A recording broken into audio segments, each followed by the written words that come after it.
अभी हम थोड़ा बचपन में चलते हैं। आप बचपन से बड़े हुए ना। जब आपके पहला गुरु कौन? आपके पिता माता, जिसने आपको बोलना सिखाया, जिसने आपको चलना सिखाया, जिसने आपको व्यवहार सिखाया, ऊंच नीच का फर्क बताया, समझ रहे ना, गलत सही का तुमको पहचानाया, ये गलत है ये सही है, वो तुम्हारा पहला गुरु है, तुम्हारा पिता माता। जब तुमको मंदिर लेके जाते थे भगवान का दर्शन करवाने, तो वहां पे तुमको कुछ बोलने के लिए बोलते थे। वो क्या? जो भगवान को बोलो, भगवान अच्छा बुद्धि दे, अच्छा ज्ञान दे, अच्छा रास्ता दिखा, एक स्वस्थ शरीर दे, रोग मुक्त शरीर दे। हे भगवान, मुझे सफलता का रास्ता दिखा, मेरा चरित्र का सही बना। ये सारे चीज तुमको बोलने के लिए बोलते थे। ये सुनो। तो यहां से जिस दिन भी तुम यहां पे आके पहुंचा, जिस दिन से तुम यहां पे ये गेट से एंट्री किया, थोड़ा साइड हो जाए, सामने दिख रहा है, या साइड हो करना। हाँ, समझ रहे हो? तुम्हारा अच्छा स्वस्थ शरीर बन रहा कि नहीं बन रहा? अच्छा, तुमको अच्छा ज्ञान मिल रहा है कि नहीं मिल रहा? जो तुमको मैं बता रहा हूं हर क्लासेस में, हर मोटिवेशन में, हर काउंसलिंग में, वो तुमको सफलता की रास्ता दिखा रहा कि नहीं दिखा रहा? ये सुनो। कभी भी ऐसा कोई काउंसलिंग तुमको मिला क्या जो तुमको असफलता की तरफ लेके जाए, कभी तुमको रिग्रेट करे? ऐसा कोई तुमको सजेशन यहाँ पे मिला क्या?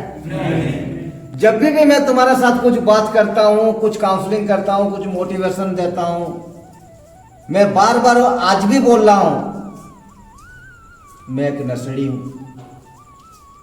एक छत्रखिया नसड़ी। आज जिसको आपने इतना समय दे के पूजा किया, ऐसा टाइम था दुनिया में हर लोग उसको ची ची ची ची ची ची ची ची करते थे, एक घृणा का पात्र था मैं।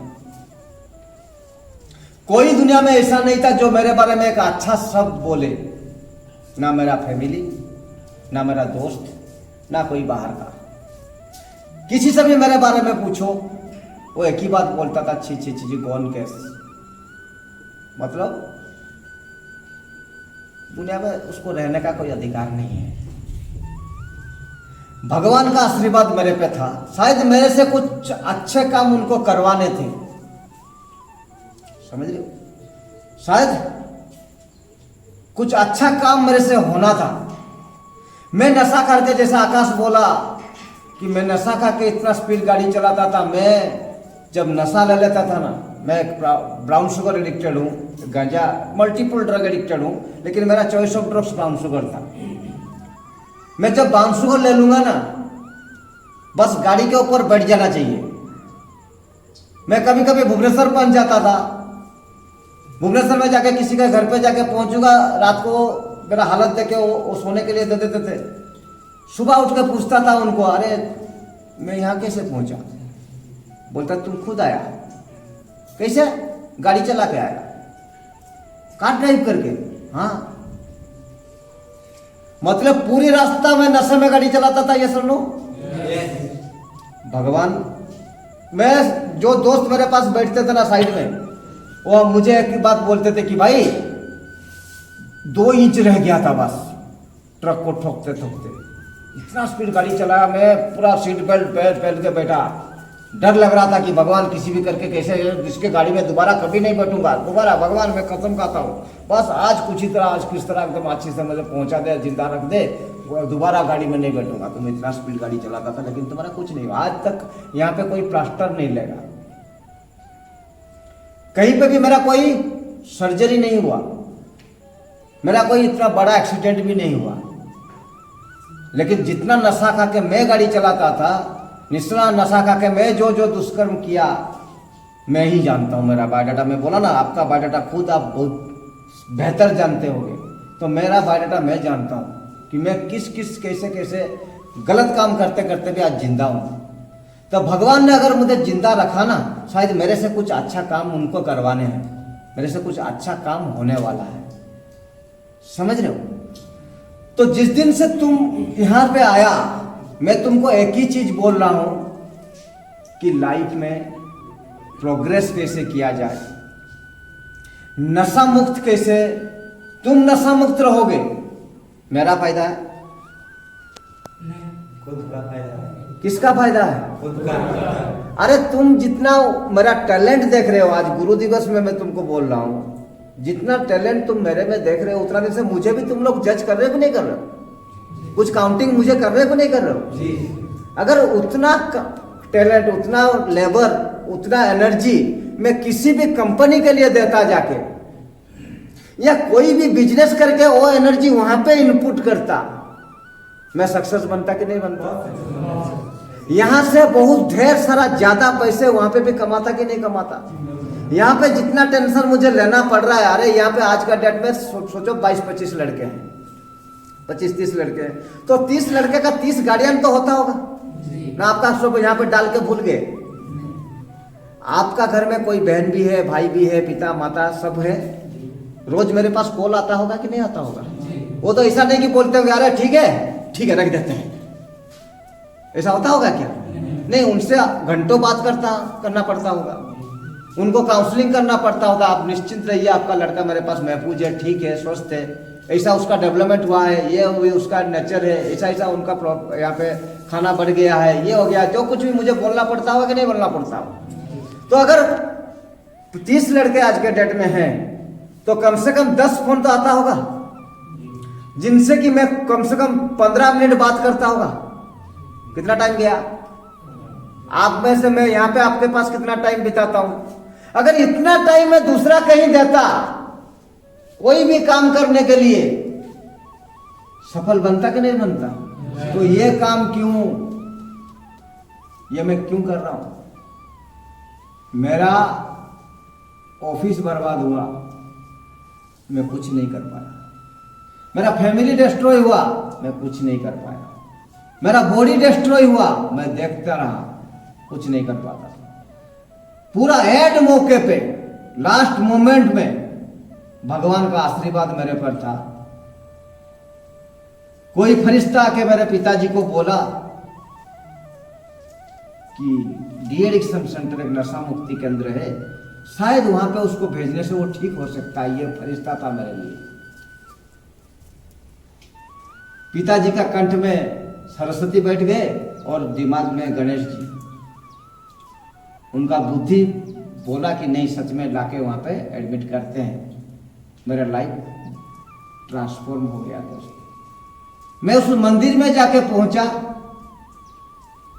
जहां पे मैं खुद को रिकवर किया, और उसी दिन रिकवरी करते करते एक संकल्प भी, एक प्रतिज्ञा भी किया खुद के साथ कि बहुत खुद के लिए जी लिया।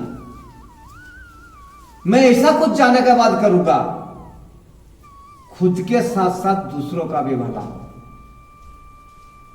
मैं खुद को तो रिपेयर करूंगा, खुद को तो रिकवर करूंगा, साथ में जो नौजवान आज के डेट में नशा का चलते बर्बाद हो रहे हैं, जो फैमिली आज को नशा का चलते सब घर में अशांति हो रहा है, वो सबको यहाँ पे लाऊंगा, एक साथ पास रखूंगा, और मेरा काउंसलिंग, मेरा वाक्य, मेरा मोटिवेशन से उनको ठीक करने की कोशिश करूंगा, और आज तक करता आ रहा। तो उसका कैसे? मैं बहुत बार जेल भी गया, समझ रहे हो? मेरा लाइफ में रिस्क में था। कभी कभार ऐसा होता है, कोई अपने माइंड बना लेते हैं कि इसको धोखे से बुलाएंगे और यहाँ पे उसका काम तमाम करेंगे। ऐसा भी मेरे साथ हुआ। कोई ऐसा होता है कि मेरे से बहुत सारा जान की धमकी आता है। ये सब आता कि नहीं आता? ये तुझे जिंदगी से बाहर देखे, तू आ इधर। फिर भी ये मेरा कॉन्फिडेंस है, मैं भगवान के पास जो काम कर रहा हूं ना, मैं 100% खुद के साथ बार बार ये कमिटमेंट किया, बार बार ये आर्गुमेंट किया, मैं सही कर रहा हूं कि नहीं कर रहा हूं। मैं जो काम कर रहा हूं निस्संदेह समाज के लिए भला है। समाज का खुद बिल्ड करना चाहो तो और बाकी रहा गुरु, जैसे बोले गुरु निंदा, ये धर्मद्रोही है, पाप तो पाप। तुम किसको गुरु मानोगे? वैराग्य देवी करके एक राजकुमारी थी, एक बहुत बड़ा सल्तनत राजा, उनकी एक ही लौती बेटी जिसकी नाम हुए वैराग्य देवी। वो विष्णु जी का बहुत बड़ा भक्त थी। आप लोग मेरे साथ हो, कहानी बहुत मजेदार है, बहुत कुछ सीखने के लिए। तो वैराग्य देवी विष्णु जी का बहुत बड़ा भक्त थी, हमेशा विष्णु जी के बारे में सोचती थी, उनका बहुत लगाव था विष्णु जी से। तो पिताजी बेटी के लिए, बेटी का ये चाहत देख के एक मंदिर का, विष्णु जी का मंदिर, उनका जो राजवास है, उनका पीछे एक सन्नाटा जगह, एक थोड़ा शांत जगह भी चाहिए ना मंदिर के लिए, एक शांत जगह वो मंदिर का स्थापन किया, विष्णु जी का मंदिर का। तो वैराग्य देवी रोज जाके वहां पे बैठती थी घंटों, उनको साजती थी, संवारती थी, कपड़े पहनाती थी, खाना खिलाती थी, नहलाती थी, पूजा करती थी, आरती करती थी। वहीं पे उनका ज्यादा टाइम विष्णु जी की सेवा में जाता था। राजकुमारी थी तो हीरे जवाहरात सोना ये सब तो उनका आभूषण है, पहनती होगी। तो एक दिन पूजा करते करते ठग आके वहां पे पहुंचा, चोर आके वहां पे पहुंचा। चोर था, देखा ये अकेली यहां पे बैठी है, बैठ के तपस्या कर रही है, शरीर में हीरे मोती सोना पूरा एकदम लदा हुआ है। तो मन किया इसको ठगा जा सकता है, समझ रहे हो, चोरी यहां पे हो सकता है। तो उन्होंने क्या किया, एक सन्यासी का रूप लिया। सन्यासी बनना मुश्किल है, रूप लेना आसान है। जब रावण सीता का हरण करने गया था तो सन्यासी का रूप लिया था, सन्यासी नहीं बन गया था। सन्यासी बनना मुश्किल है, समझ रहे? तो फिर उन्होंने एक सन्यासी का रूप ले लिया, जाके दरवाजे के पास पहुंचा मंदिर के, समझ रहे हो, मंदिर के दरवाजे पास पाके मुझे प्यास लगा, प्यास, वो पानी पानी पानी करते वहां पे गिर गया। ढोंगी था, ढोंग किया। तो वैराग्य देवी वहां पर दौड़ती दौड़ते आई, आके पूछ रही क्या हुआ सन्यासी जी, ना मुझे बहुत जोर से प्यास लगा है। तो दौड़ के गई, एक पानी का पात्र लेके आके पहुंची और बोली ये पानी ग्रहण कीजिए। बोलते हैं सन्यासी की आपने कभी दीक्षा लिया, आपका शरीर का शुद्धि नहीं हुआ है, का शुद्धि नहीं हुआ है तो आपका हाथ से मैं पानी ग्रहण नहीं कर सकता, ये मेरा धर्म के खिलाफ है, क्योंकि आपने कोई दीक्षा नहीं लिया है। तो बोलता है ठीक है काम करो, आप ही मुझे दीक्षा दे दो। अभी ना दीक्षा ऐसे नहीं दी जाती है, एक निर्जन जगह में तुमको दी जाएगी। तो उसके लिए तुमको मंदिर के पीछे जो जंगल है उस जंगल में मेरे साथ आना पड़ेगा, नहीं तो मैं तुम्हारे हाथ से पानी नहीं पी पाऊंगी, हालांकि मुझे बहुत जोर से प्यास लगा, मैं मर सकता हूं। तो वैराग्य देवी बोली अरे ये मंदिर के सामने कोई पानी के लिए मर जाएगा, कितना बड़ा पाप है। तो जल्दी से जल्दी उनके साथ चल पड़ी। तो जंगल में जाने के बाद वो चोर क्या किया, वैराग्य देवी को किसी पेड़ में उनको बांध दिया पीछे हाथ करके। वो सारा जवाहरात गहने हीरा सोना लेके वहां से भाग गया। जाने का टाइम बोल के गया कि यहाँ पे तुमको मैंने खुद बांधा है, मैंने तुमको अभी दीक्षा दूंगा, मैंने दीक्षा तुमको दे दिया है, यहाँ पे बांधा हूं मैं ही आके खोलूंगा। गुरु ने बांधा, गुरु ही आके खोलेगा बोल के वहां से चला। पिताजी परेशान, राजा की बेटी कहाँ गई, मंदिर में तो नहीं है, इधर उधर चारों तरफ ढूंढी, कहीं पे नहीं मिला। तो सन्ने सामर्थ लगाया, सन्ने को ढूंढते ढूंढते ढूंढते तक जंगल के बीचों बीच एक पेड़ में बांधा हुआ उनको मिला। तो आके राजा को बोलते हैं कि राजा महाराज बेटी वहां पे बंधी हुई है। तो महाराज खुद घोड़े पे बैठ के गए, उनके पास जाके पहुंचे। और बोलते हैं बाटी बैठ यहाँ, तेरे को यहाँ पे कौन बांध के ना, गुरुजी बांध के गए। अरे गुरुजी बांध के नहीं, वो ठग कोई चोर था। तेरा गहना कहाँ है? सारा गहना लेके भाग गया। बोलते नहीं गुरुजी हैं। वो खुद बोले कि मैं ही बांध के गया हूं, मैं ही खोलूंगा ना। ठीक है चल चल मैं तुझे खोल देता हूं। बोले नहीं, आप मेरे पिताजी है, मैं आपको बहुत सम्मान देता हूं, लेकिन बांधे है वही, खोलेंगे भी वही, मैं आपसे नहीं खुलवाऊंगा। उनको बुलाइए। जितना पिताजी कोशिश किए वो राजी नहीं हुए,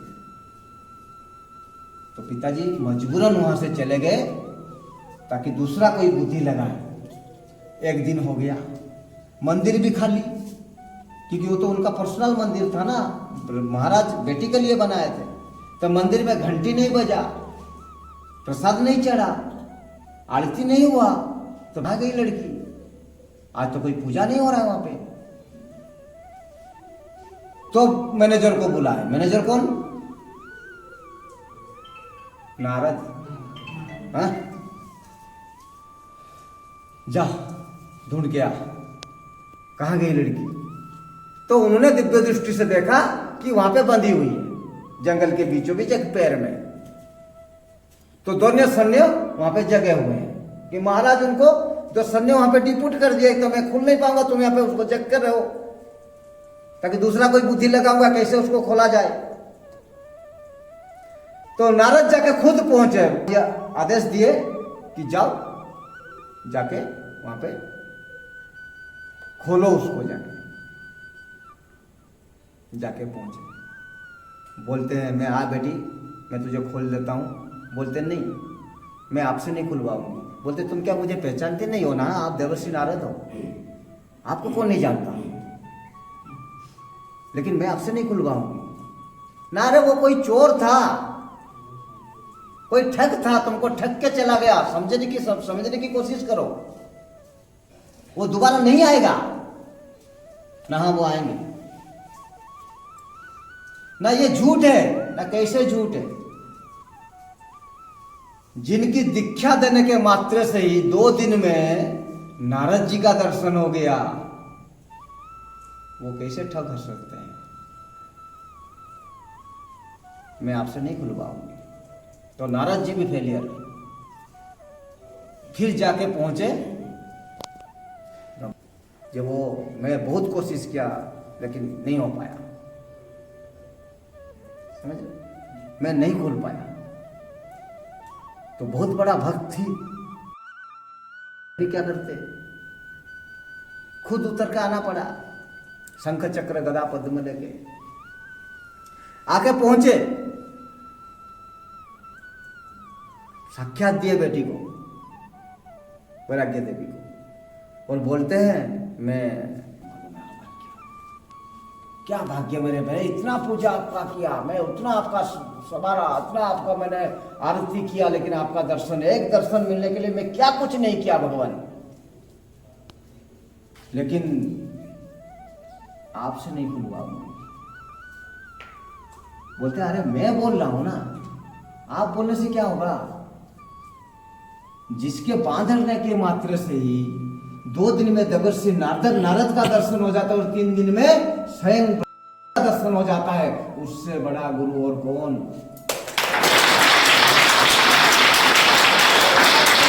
खुलवाऊंगी तो उन्हीं से जिन्होंने बांधा है, वो बोल के गए हैं कि मैं उन्हीं से खुलवाऊंगा। तो ब्रह्मा जी भी फेलियर। भाई नारद ढूंढ के ला चोर को, कहाँ मिलेगा ना, कोई की चोर की प्लानिंग करता हुआ मिलेगा। ढूंढता, दिव्य दृष्टि लगाने के बाद कहीं चोरी करते हुए चोर पकड़ा गया। नारद जी जाके पकड़े और लेके आए। लेके आने के बाद बोलते हैं ये भाई, तो वो कैसा, दत्त जी खड़े हैं, महाराजा खड़े हैं, सब सैन्य सामर्थ्य है, तो वो क्या छाती फूला गया होगा, अरे सही खुलवाएगी, हम लोग सब थक गए हैं बोलते बोलते। तो वो चोर जाके हाथ खोला। खोलने के बाद जो लाइन में बोलूंगा दिल में उतार के यहां से लेके जाइएगा, शायद आपका फ्यूचर निर्माण करने में काम आएगा।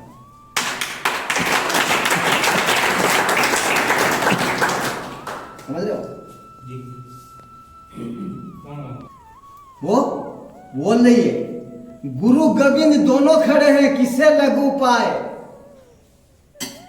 गुरु गोविंद दोनों खड़े हैं, किसे लगू पाए। गुरु गोविंद दोनों खड़े हैं, किसे लगू पाए। गुरु पे बलिहारी जाओ, 3 दिन में प्रभु का दर्शन होए। चोर को प्रणाम किया। फिर उसके बाद कहानी शायद कुछ तुमको समझ में आया। तुम अगर दिल से किसी को, चोर को भी गुरु मानेगा ना, तुम्हारा मानने में पाप है क्या? हाँ, मैं चोर हूं। यहां पे ज्यादा से ज्यादा क्या होता है, लड़कों लोग आके मेरा पे उंगली करते हैं। साला ये पहले ना नशेड़ी था, ये बहुत नशा करता था साला। ये पहले उसका चारित्रिक प्रॉब्लम ये था, ये बहुत जगह मार खाया। अरे ये तो सारा मोटिवेशन में मैं खुद बोलता हूं, तुमको बोलने की जरूरत है क्या? ये जरूरी नहीं मैं क्या था, ये जरूरी है मैं क्या कर रहा हूं। ये जरूरी नहीं कि मैं कैसा हूं, ये जरूरी है कि मैं जो तुमको बोल रहा हूं ये तुम्हारे लिए कैसा है। ये तुम यहां से आने के बाद